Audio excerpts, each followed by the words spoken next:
अवधूत चिंतन श्री गुरुदेव दत्त श्री स्वामी समर्थ तुमचं सर्वांचं माझ्या चॅनलमध्ये खूप खूप मनापासून स्वागत आहे।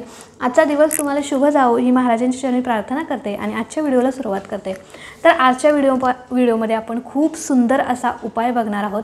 बघा, मला बऱ्याच ताईदारांच्या कमेंट्स आल्या की ताई आमच्या घरामध्ये ना सतत वाद होतात, सतत म्हणजे रोजच्या रोज वाद होत असतात, कटकट होते, भांडण होतं, कलह होतो, घरामध्ये एक अशांतता पसरलेली आहे आणि घरामध्ये कुणाशीच कुणाचं पटत नाही, मुलाचं बापाचं पटत नाही, सासू सुनांचं पटत नाही, जावाजावांमध्ये सतत काहीतरी वाद होत असतात।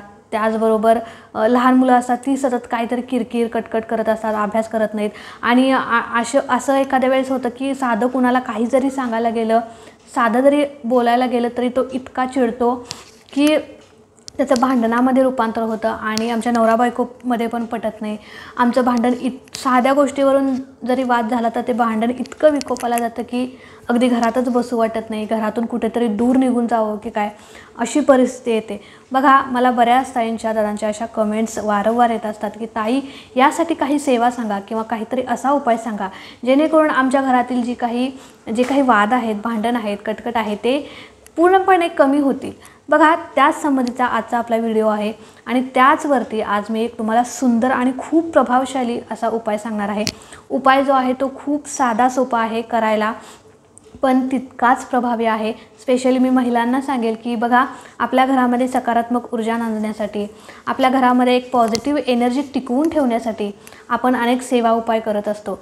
तर त्याच सेवा उपायांपैकी तुम्ही जर हा उपाय रोज तुमच्या घरात कराल तर नक्कीच तुमचं घर जे आहे नंदनवन बनेल आणि तुमच्या घरातील जे काही कटकट, वाद, भांडण जे काही आहे ना ते सगळ्याचा खात्मा होईल, नाश होईल आणि तुमचं घर जे आहे, घरातील माणसे जे आहेत, परिवार जो आहे तो एकोप्याने राहील, एकोप्याने नांदेल।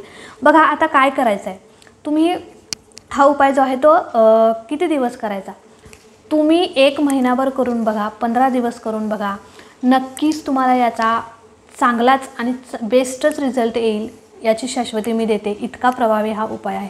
तर आता काय करायचं, तुम्हाला हा उपाय जो आहे तो संध्याकाळच्या वेळी करायचा आहे, म्हणजे तिन्ही सांजेच्या वेळेला तुम्हाला हा उपाय करायचा आहे, दिवसभरामध्ये कधीही नाही। तिन्ही सांजेची वेळ म्हणजे माता लक्ष्मी घरी येण्याची वेळ असते आणि त्याच वेळी आपल्याला हा उपाय करायचा आहे। बघा, आता काय करायचं, यासाठी आपल्याला 2-3 गोष्टी लागणार आहेत। काही गोष्टी तुमच्या घरात असतील, काही विकत आणाव्या लागतील। तर बघा, तर काय करायचं, तिन्ही सांजेची वेळ म्हणजे अर्थात माता लक्ष्मी घरी येण्याची वेळ असते।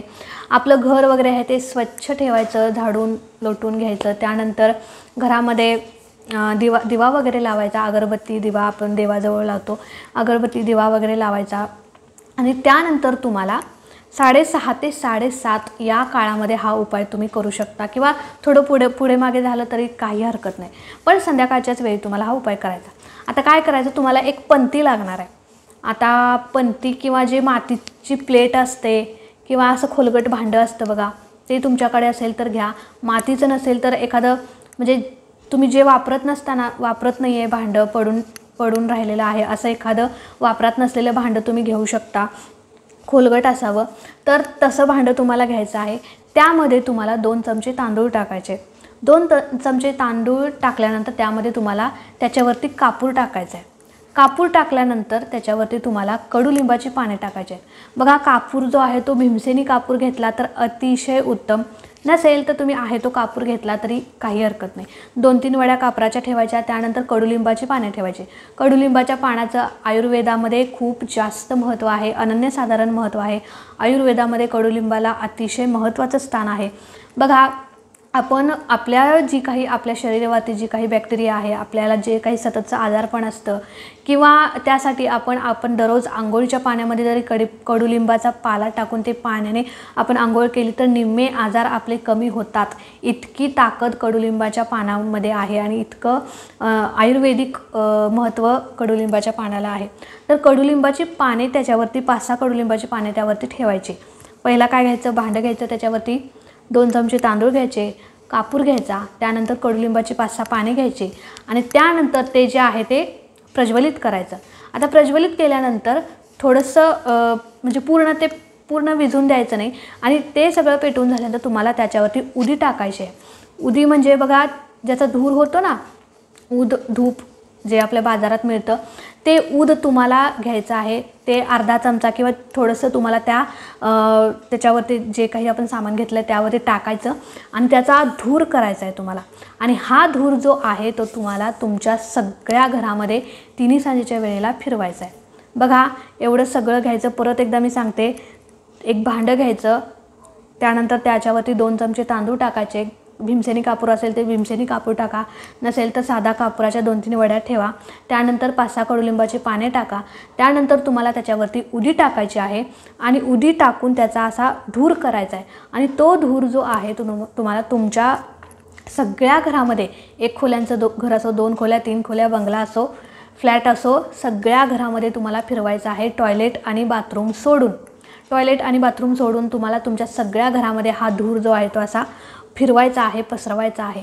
आणि त्यानंतर हा धूर फिरवल्यानंतर तुम्हाला, हा धूर फिरवण्याच्या आधी तुम्हाला तुमच्या जे काही उंबरठा आहे, उंबरठ्याची सुद्धा तुम्हाला पूजा करून घ्यायची आहे। बघा अर्थात तिन्ही सांजेची वेळ असते आणि माता लक्ष्मी आपल्या घरामध्ये येण्याची वेळ असते, तर तुम्हाला तिथं काय करायचं, अर्थात तुमच्या उंबरठ्यावरती लक्ष्मीची पावले असतील तर ठीक, नसेल तर तुम्ही रांगोळीने तिथे लक्ष्मीची पावले काढू शकता। आणि त्यानंतर तुम्हाला अगरबत्तीने उंबरठ्याची पूजा करायची आहे। आणि तो धूर म्हणजे ते काही जे भांडं आहे धुराचं, ते तुम्हाला तुमच्या मुख्य दरवाजाच्या तिथं ठेवू शकता। घरामध्ये कुठेही जागा असेल तिथे तुम्ही ते ठेवू शकता सगळीकडे फिरवून झाल्यानंतर। तसाच आता थोडा वेळ ते धूर चालूच असतो, तर तुम्ही मुख्य दरवाजापाशी ठेवू शकता किंवा जिथे तुम्हाला जागा असेल देवाजवळ पण ठेवू शकता, असं काही नाही, कुठेही तुम्ही ठेवू शकता। आणि त्यानंतर तुम्हाला देवघरापुढे यायचं आहे आणि तुम्हाला प्रार्थना करायची। आता प्रार्थना कुणाला करायची, तर आरोग्य देवी, लक्ष्मी देवी आणि संपदा देवी। बघा आरोग्य देवी म्हणजे जी आपल्याला आरोग्य देत असते, आपल्याला निरोगी आयुष्य देत असते, तिला त्याचबरोबर लक्ष्मी मातेला आणि संपदा देवीला जी आपल्याला धन धान्य संपदा देत असते, ह्या तिन्ही देवींना आपल्याला प्रार्थना करायची। हात जोडून देवापुढे बसायचं आणि त्यानंतर हे आरोग्य देवी, हे संपदा देवी आणि हे लक्ष्मी माते, माझ्या घरामध्ये जी काही निगेटिव्हिटी आहे, माझ्या घरामध्ये जे काही सतत वाद होतात, कटकटी होतात, भांडण होतं, त्या सगळ्याचा नाश होऊ दे। माझ्या घरातील सगळे जे आहेत एकोप्याने राहू देत आणि घरामध्ये जी काही नकारात्मकता आहे, वाईट शक्तींचा वास असेल त्यांचा ते निघून जाऊन माझं घर जे आहे सकारात्मकतेने भरून जाऊ दे।